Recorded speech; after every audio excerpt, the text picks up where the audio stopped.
You're back with The Nation and the plan for Auckland that would allow multi-storey apartments in nearly half of the city's suburbs. As we heard before the break, Auckland citizens are rallying against the change. Mayor Len Brown joins us now in the studio. Hello, Mayor. Thank you for coming in this morning. Great to see you, Rachel. What makes you so sure that Aucklanders want to live in apartments and terraced housing? I think there's a couple of things there. First of all, Aucklanders certainly do not want to continue to follow the LA style of massive urban sprawl. And they understand that that is intruding hugely on our rural land and our agricultural sector. They understand it causes environmental damage, and most importantly, they understand when you have massive urban sprawl, you have huge costs in getting transportation out there, and you can't get sustainable public transport serving it. So that's the first thing. The second thing is they're looking for housing choice. This Auckland Unitary Plan, which basically implements the Auckland Spatial Plan, is all about housing choice. It's about giving people choices. Previously, under the old style of straight-out urban sprawl, just single home on single land. Now, people are looking for choice around apartments, terraced house, courthouses, and standalone houses. Okay, so and you've made that assumption. Then why are we seeing... No, it's not an assumption. Well, how have you come to that conclusion? Well, I'll give you an example. A couple of days ago, I went to basically open off the plans, a new 11-storey apartment block right in the middle of the Manukau city centre, right beside the rail station. That apartment block, 9 floors of apartments, 1 to 4 bedroom, pretty much sold out in 3 months off the plan. So there is a demand there. People are looking for choice. Sure, nonetheless, there are also protests, and we're seeing those protests in Heliers, we're seeing them in the North Shore, we're seeing them in Helensville. Why? Yep. So, dealing with the issue of specific protest in some communities in terms of what's proposed in the plan, the most important thing here to recognise is that, OK, we agree the overarching issue, and Mr Burton talked about the fact he agrees intensification, understands the general thrust, more compact city, quality housing platform. The issues of concern are about how far we're going and at what pace. And in some communities in particular, and I'm thinking here of the coastal townships, and you highlighted 1 or 2 of them. You know, we're talking about going to the potential of allowing for 5, 6-storey developments. Local community talks about 3 or 4. And look, they have responded. And so the important thing here is this is the first draft plan. This is the beginning of the process. And people are asking for more time to digest it, and you've said no. Well, because we're really at the start of the process. And so... They just want more time, because the only time that they have got is another week. Why won't you give them more time? We have got at least 3 years of consideration of this plan. And so what we're doing, first of all, is we're taking on board all of the input, and we've had, you know, over 12,000 people attending public meetings. This has been the most intense public engagement the city has ever had on its future. So we are going to now take the feedback from the 31st of May, so there's still another week, keep on getting your feedback in, and then we will start decision-making around major change in this the plan. That's the key thing. You're changing the way Aucklanders live, and generally the thrust of it all. I mean, would you consider withdrawing the plan? People want more time to consider it. You've said absolutely not. No, it's critical to keep going, because we have got the one of the... You don't need to have another think? I'm very firm and clear on the way that we need to go forward. Despite the level of protest. And we're talking about the fact that we are listening to what has been said, and we will make changes to the draft plan as it stands. Before we notify... Substantial changes would you be prepared to make? Look, or are we talking about tweaks here? We will, in some instances it'll be tweaks, in other instances it'll be significant change. We are listening to and will reflect the concerns of the community, and in particular listen to the fact that they are talking about transitioning change in their neighbourhoods. And so I think that's an important message. I get that as a leader, and you'll see change coming through. OK, 2 weeks ago you and Nick Smith announced, the Housing Minister announced some legislation to build 39,000 houses. You haven't signed off on that, though. Why not? No, because the government, of course, needed to get the support of their own cabinet and their caucus and Parliament, and I need to have the support of my colleagues around the governing body table. We are working through that process right now. I think everyone certainly agrees the fact that we are behind the 8 ball in terms of the housing build in Auckland. We need to get the housing build going faster, and secondly, we need to build more affordable housing. And so the accord with government gives us the right platform to be sitting with government, the private sector, and all the sectors. So why won't you sign it? Is it because the government can overrule the council and say, actually, no, we are going to build some houses there? I won't sign it until such time as I have the support of my colleagues around the table. And what don't they support? What exactly? Give me the reasons they don't support this. Hang on. We are just going through the process of discussing with them. What does process mean? Well, it means we'll be sitting around the table and deciding whether or not we formally sign it. But hang on. And you might have a million Aucklanders out there wanting to know, what is the council discussing? Yeah. What's the issue with this at the moment? And it'll be in public. So we will have that public discussion and, but it's a complicated issue, but it is an issue where I think there is overarching agreement amongst Aucklanders and around our table that we need to get the build going faster.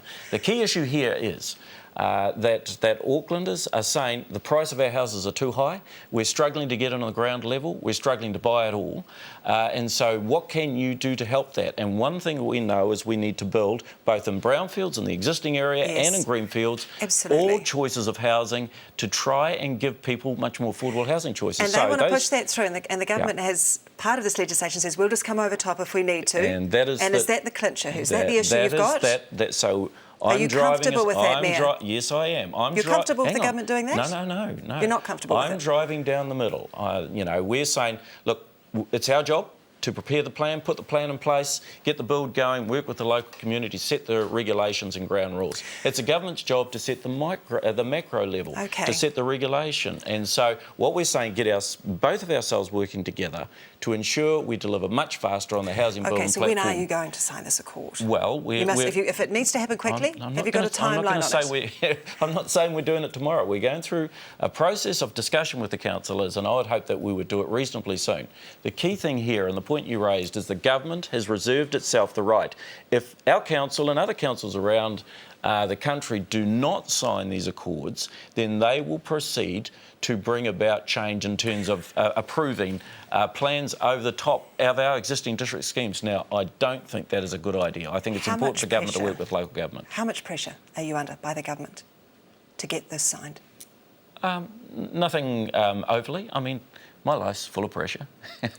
But I don't see any more nor less pressure. I mean, we're working well. Nick and I obviously had some discussions about vision, but now we're through that. Are you talking with Nick Smith? Absolutely. When did you last speak to him? Well, I spoke to him at the opening of the Vision West new housing project there. About 2 weeks or so ago? 2 or 3 days ago. It was outstanding. And he made some very fair and appropriate comments about how we're working together, why we need to work together, and the importance of connecting in to all those, like the Vision West team, who are building a much better, cheaper platform of housing. Then on, I think it was Friday, the Prime Minister was on radio and he said, if house prices keep going up, the Reserve Bank's going to have no option but to lift interest rates to a degree that would make them among the highest in the world. So you can only imagine what that means then for the dollar as well. So how much pressure, I'll ask you again, is the government applying, directly or indirectly, for you to crack on and sign this? Look, we're putting pressure on ourselves. Aucklanders are expressing their concern, and I'm certainly responding to that by saying, OK, we're not going to argue with the government about this. We need to get in the same room, around the same table, agree the rules, and get the build going faster. And you can't agree. That's what I'm trying to point out here. Because otherwise this would be signed, wouldn't it? Yeah, look, I can't sign on behalf of my colleagues. It's purely a matter of process, of going through the process with my colleagues, having them agree with it, and on the basis they do, then with us and the government. Now, the plan itself, the accord that we are looking to sign, doesn't come into effect until the Unitary Plan is notified. So it goes out as a formal draft to the community. Now, we have been proposing to do that in September, but I have been saying to our community, great level of feedback, amazing discussion thus far, tremendous input. We will look at this feedback and then decide whether or not we fully notify this plan in September. Now, on the basis that we do, that's the point in time in which the accord, once fully ratified, would come into effect. OK, that said, though, it does seem to be another key issue that the government and Auckland Council don't see eye to eye on. The other one, of course, is transport. No, that's wrong. It's true. They don't, you don't see eye to eye on transport. Rachel, I don't think that's fair in terms of the accord. The accord is there because we've said, look, we've got to stop disagreeing on the issue of housing prices. You still can't agree, and that's the point, though. Yeah, I want to bring in. We are running out of time here a little bit. I want to bring in the issue of the Central City Loop because the government doesn't back that either. And I know that it's something that you think is extremely important. So I think Aucklanders think it's extremely important. OK, and the government doesn't. So how do you fund this? Would you consider, for example, selling the council's share in Ports of Auckland No, it's and been what's quite left clear. in Auckland Airport? Why not? Well, in fact, the consensus building group from all the different sectors, the EMAA, all of those groups basically said that in terms of the selling of assets won't actually achieve what we want to do there. But then the Prime Minister this week has been encouraging, as has Jerry Brownlee, for Christchurch to do this, and talks about the nice-to-haves and the must-haves, and suggests it should be selling its assets as well. So there is pressure from central government for councils to do this. I have made very clear commitments. I was elected on this platform. We are not selling the airport shares and all the port shares because we believe that we can actually get this work done without doing that. They deliver an excellent income stream to our community through the dividends, and there's no great sentiment in Auckland for the sale of those assets. I'm not getting into that. What I am saying is that if we're able to finally get agreement with government, and we're working with it, and the media is so... What if you can't, though? What are your options? I don't want to cross that bridge yet because I am determined that we shall get into a position with the government where the government and our council agrees the long-term transport infrastructure build in our city, including the CRL.